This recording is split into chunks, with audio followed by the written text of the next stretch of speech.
right here where this valley comes out, there's a natural waterway. It's a dry riverbed. That is called a wadi, W-A-D-I. If you went into that wadi, you would find there are rocks all over the place, but they've all been pushed out of the way to make a path. Somebody pushed all the rocks out of the way to make a path for wagons, apparently. That dry riverbed, the wadi, ends up at that white dot, which you can barely see from this satellite map. That white dot is actually this giant beach. Off to the right, you can see where that wadi comes into it, that dry riverbed. And at the bottom of that beach, way down there, which would be the south end, at the south end, Ron Wyatt found this pillar. It had fallen down, half in the water. He and his sons dragged it out, scrubbed it off. A lot of it was eroded, but part of it was still readable. And it basically said something to the effect of, this pillar was erected by King Solomon to commemorate the crossing of the Red Sea. So they went and did some research. The National Geophysical Data Center in Boulder, Colorado has a map showing the depth of the water. How deep is the water? Above this red arrow, you can see where it says the Elan Deep, or Elat Deep. It's nearly 5,000 feet deep. The Gulf of Aqaba is. Incredibly deep water.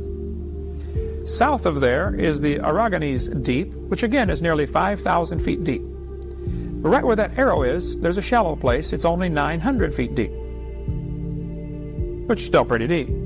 But 900 foot in 8 or 9 miles is a nice gentle slope down and a nice gentle slope up. Easy for wagons. There's an underwater land bridge right there. He says they walked across on dry ground, 900-foot wall of water on both sides. He went out to as deep as they could go, 100 feet or whatever, 150 feet with the scuba equipment, and found all along, as far as they could go, chariot wheels with no chariots attached to them. And chariot bodies crumbling badly, poorly conditioned, with no wheels on them. They found horse skeletons and human skeletons crusted over with coral. The chariot wheels, you can see one here in this picture. It's kind of hard to see, but it's gold-plated wood, but the wood has rotted out. There's only one Egyptian dynasty that used 4-spoke, 6-spoke, and 8-spoke, all 3 types used in this one dynasty. And all 3 are found down there, or something like that. If you look at the far right, this arrow is pointing to a mountain in Saudi Arabia called Jabal al-Laws, which means Mountain of Laws. It's been labeled that for centuries. Could Mount Sinai be in Arabia? Well, let's see what the Bible says. Galatians chapter 4. Which gendereth the bondage which is Agar, for this Agar is Mount Sinai in Arabia. Hello, it's been there all along, folks. Okay. Why have they been looking in the Sinai Peninsula? That's not where it is. This is a picture of the mountain that apparently is Mount Sinai. The top of it is still black. This may be the place where Moses got the 10 Commandments. At the bottom, you can see an altar with a calf on it. This may be the altar that Moses or Aaron set up. Okay. God told Moses to stand upon the rock. He said, thou shalt smite the rock, and water will come out that the people may drink. Of course, most Bible pictures will show a little stream of water coming out. How long would it take to water 2 million people plus their cows and sheep? Hello, it'll take a little while, wouldn't it? This Bible map or Bible picture shows a little bigger stream. Well, that's getting closer.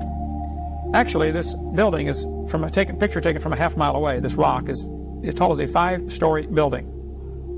It is split right down the middle.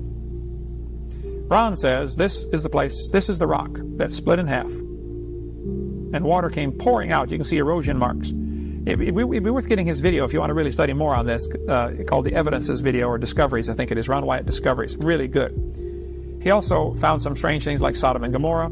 The Bible says brimstone came down. This is a picture of solid ash cliffs. Apparently the city was burned so badly by these raining sulfur.